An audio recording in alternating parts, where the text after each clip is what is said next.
명령체계 있고 분할돼 있고 뭐 그렇게 이제 분할됐던 것들을 소통시킨다, 네. 수평적으로 연대시킨다 이런 것들이 중요하니까.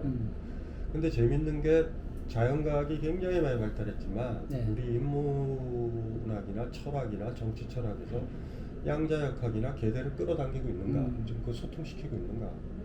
왜냐하면 알다시피 버클리도 그렇고 칸트도 그렇고 네. 칸트는 파스칼의 압력에 대한 논문이 있어요. 그 당시 그 근대 역학이죠. 네. 파스칼, 네. 뭐 뉴턴, 뭐 그때 그런 것들이랑 소통이 되어 있다고. 네. 그리고 그 순수이성 비판에도 보면은 사실은 순수이성 비판이라는 건 뉴턴적 자연관에 대한 인식론이라고 봐도 되는데 20세기 초반에 양자역학이 딱 나오고 계대리 어떤 그 논리적인 거 완전한 체계를 우리가 정당화할 수 없다 라면서 이제 파운데이션 근거를 잡기가 힘들다. 양자역학도 사실 그런 불확실성 얘기를 하니까 네. 이걸 어떻게 끌어안아야 될 것인가. 그러니까 그 동시대의 학문 체계랑 지식 체계를 소통을 시켜서 거기서 정보를 얻을 수 있는 걸 다 얻어야 된다. 네.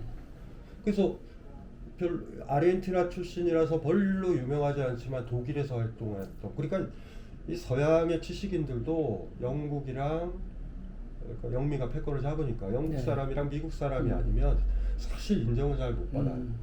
마리오 분게라는 철학자죠. 이거 처음 들어보셨을 거예요. 일본에서는 네. 조금 알려졌는데 우리나라 번역된 책 하나도 없고. 네. 이 사람 보면 막스에 대한 책도 쓰지만 양자역학에 대한 책도 쓰고 뭐 굉장히 다채로워요.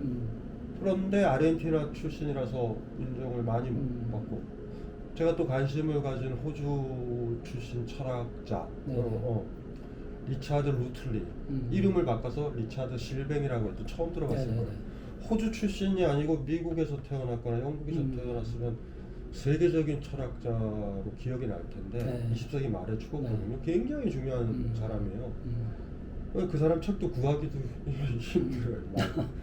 이런 사람들 보면은 뭐 저 인식론도 얘기하고 철학도 얘기하지만 어떤 꼭지에 보면 양자역학에 대한 얘기가 꼭 나온다고. 그러니까 이런 거죠. 이렇게 전문 분야 이런 걸 넘어가야 되는데 지금 세계를 이해하는 거. 그러니까 뭐 예를 들면 사실 지구가 터져버리면 정치고 뭐고 다 날아가잖아. 세계하든 뭐든. 그러니까 전반적으로 어떻게 큰 문맥, 인간이 가진 지식 체계 쪼개가지고 그렇게 되면 서로 검토도 안 되고 검증도 안 된다.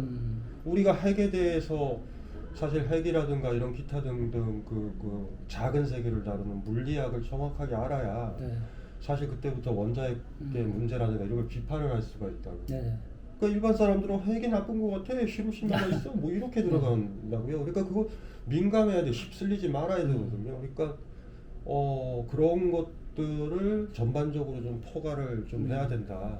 그리고 정리를 해야 된다. 이런 생각들을 많이 해요. 그러니까 다 동시대 자연관과 동시대 자연에 대한 이해가 심화된 거, 그거를 받아들이고 반성하고 고민하고 이게 맞으면 우리가 생각했던 진리란 뭐 이런 것들이 헷갈려지잖아요. 그럼 그걸 재종합을 해야죠. 그리고 이렇게 재종합을 하다 보면 그것뿐만 아니라 이런 식으로 되물을 수 있는 거죠. 양자역학 시대의 정치는 뭔가, 그 양자역학이 가진 논리와 그 정치 체계가 정합될 수 있는가. 그리고 이런 것들은 중요한 거고, 이 양자역학을 누군가가 숙고를 한다면 이 요소에서 기존의 정치적인 담론들이 얼마나 올드한가. 왜냐하면 양자역학 이전에 뉴턴적인 거. 그러니까 예를 들면 그런 거죠. 물체를 밀면 움직이고, 그리고 관성이 있다. 그러고 저는. 그리고 그게 모이고 뭐 이렇게 하고. 그 그림이 근대 부르주아 체계랑 거의 비슷해요. 유지가 되는 거예요. 그런데 지금 이 뉴턴 물리학이 붕괴가 돼서 우리는 F는 ma 배우잖아. 그거는요 공식이 1차 공식이야. 그걸 받아들여야지 뉴턴을 받아들이는 거야. F는 ma에서부터 다 유도되는 거예요. 그럼 양자역학을 받아들인다는 건 뭐냐면 F는 ma라는 뉴턴의 그 힘의 공식을 포기하고 슈레딩거 방정식서부터 출발하는 거예요. 네. 슈레딩거 방정식은 증명하는 게 증명 대상이 아니에요. 그 뿌리야. 그걸 받아들여 가지고 다 쌓인단 말이야. 아, 그걸 기본으로 해서. 네. 그러면 F는 MA다 그런 거 질량이 있잖아요. 네. 개체들이 있고 네. 개인들이 모여서 투표도 하고 모이고 뭐 이렇게 그 아주 근대적 자연관이라고. 그게 근대적 정치관이랑 연결돼 있고 이게 네. 21세기도 통용이다. 근데 양자역학적이다라는 것들은 심각한 거예요. 왜냐면 여기서 뭐 멀티버스 다중세계가 있다라는 그 얘기를 한다. 휴 네. 에버렛 같은 네. 사람. 그건 뭐냐면 딴 세계가 있어가 아니라 지금 지승호 선생님이 살고 있잖아요. 네네. 이렇게 살고 있는데 지승호 선생님이 똑같이 살고 있는 다른 세계가 논리적으로 있단 말이에요. 그 양자역학에서 나온단 말이에요. 그럼 굉장히 복잡해지는 거예요. 너무 복잡해져. 그런 다중세계와 가능성의 세계라든가 이런 게 너무 열려있기 때문에 폐쇄된 세계, 예를 들면 우리가 투표를 한다, 법을 정한다, 그럼 정하잖아. 근데 이거 하나만 보자고. 내가 환경법을 정했고 교육법을 정할 때 앞으로 태어나지 않을 아이들을 지배하는 법을 만들었잖아. 네네. 이 가능 세계에 살아갈 수 있는 이 아이들도 투표에 참여해야 되잖아. 그러면 이 앞으로 태어날 아이들한테 이 교육법은 억압이에요. 네. 자기들이 투표하지 않았어. 그렇죠. 지금 우리가 투표하는 모든 것들이 우리가 영원히 산다라는 전제하에서 투표를 하고 있다고. 지금 투표를 하고 뭐를 결정하고 막 이렇게 그래요. 뭐 재산법 결정하고 세금도 결정하고 이런다. 그런데 앞으로 태어날 사람들이야 그 사람들까지 다 고려한 민주주의가 가능할까? 그런 문제의식을 가지면 그런 구조는 양자역학적 세계관과 병합이 된단 말이야. 근데 지금 주어진 게 다야. 다른 세계 없어. 여기가 다야. 근데 알잖아요. 사람은 죽고 새로운 사람은 태어난다. 네. 그러면 옛날 세계 지나가고 새로운 세계가 열릴 수도 있잖아. 투표에서 뭐를 결정한다? 근데 우리가 영원히 살면 그건 의미가 있어. 네네. 투표라는 거. 근데 앞으로 태어날 사람한테 교육법 그리고 뭐 재산에 대한 거, 세금에 대한 거. 이 사람은 투표 안 했잖아. 네. 그러면 시간이 하나 있어서 1000년 지나봐. 그러면 1000년 정도 지나면은 소수 5%가 투표한 법이 1000년을 지배할 수도 있단 말이야. 그렇죠. 그럼 여기 선거하는 투표하는 사람들은 어떻게 해야 되나? 그것까지 다 껴안아서 투표하는 게 가능할까? 이런 것들을 고민을 하면 그때부터는 양자역학적 논리 세계로 들어가는 거야. 그러면 재밌죠. 그러니까 근데 재밌는 게 제가 왜 이 생각을 하냐면 양자역학을 자연과학적으로 보다가 이렇게 딱 쉬고 있다가 생각을 해보는 거야. 생각을 해보니까 또 이렇게 분야가 이렇게 뭐 이게 여기면은 이것도 여기에 적용되지 않을까 이거를 이렇게 생각하다 보니까 현재 가지고 있는 민주주의 체제나 제도가 굉장히 협소하고 폭력적이다가 보이는 거야. 그러면 이제 막 왔다 갔다 피드백을 하겠죠. 그러면 대안도 만들겠죠. 그러면 거기서 새로운 자극은 어디서 줬을까? 자연과학에서 줬다. 기독교에서 신의 세계가 붕괴된 건 별거 아니에요. 근데 자연과학이 발달해서 신이 붕괴된 거예요.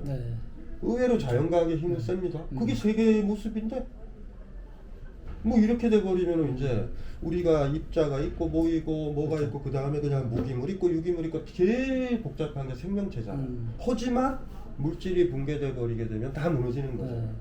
그런 것처럼 가장 기초적인 사물과 물질과 에너지를 다루고 있는 그 학문이 그걸 다루고 있는 논리가 달라졌다. 라고 그러면 숙고를 해야 되는 거예요. 그래서 뭐 그게 지금 이제 철학하는 사람들이 게으른 거지. 그냥 철학과에서 가르친 건 철학사거든. 철학이라고 인증받은 것만 가르치잖아. 칸트 가르치고. 근데 까먹지 말아야 돼. 칸트 전집을 실질적으로 읽어보면 대학생 이게 초기잖아요. 케니스 브레그의 칸트의 많은 글들 중에서는 그거 많아요. 물리학에 대한 거, 압력에 대한 거 이런 거 많아. 근데 어느 순간에 쪼개져 버린 거야. 난 철학자야. 정확하게는 철학사가야. 아니면 사회에서 통념적으로 철학자라고 인정된 사람만 다룰 거야. 뭐 이런 거 가지고 하니까 그건 뭐 구닥다리 파는 거죠 뭐. 그러니까 그게 굉장히 슬픈 거예요. 선생님이 뭐 책에서도 인터뷰에서도 군업의 문제를 많이 지적을 하셨지 않습니까? 그런데 이제 선생님 작업은 뭐 예술, 과학, 철학, 뭐 사회를 다 아우르고 과거, 현재, 미래까지 이제 뭉뚱그려서 사유하는 방식인데 그게 좀 지금 사회에서는 좀 어려워진 부분이 있지 않습니까? 이게 어떻게 보면 전문가 하면 굉장히 한쪽 부분에만 굉장한 지식을 갖고 있다면 어떻게 보면 사회의식은 굉장히 어린아이 같은 사람이 어떻게 보면 한쪽의 전문가로 대접받는 좀 이상한. 그러니까 그 인문학이나 네. 인간의 삶은 종합적이어야 된다고. 네. 종합가를 지향해야 돼요. 부품화를 아주 세밀한. 네. 그러니까 예를 들면 지금 로켓이나 발사체에 사용하는 반도체 있잖아요. 네네. 그 굉장히 고품격이고 고전문적인 반도체겠죠. 그렇죠. 그 밥솥에 못 쓰잖아. 그건 거기 아니면 버려지는 거예요. 그냥 그렇죠. 부품이야 그냥. 네.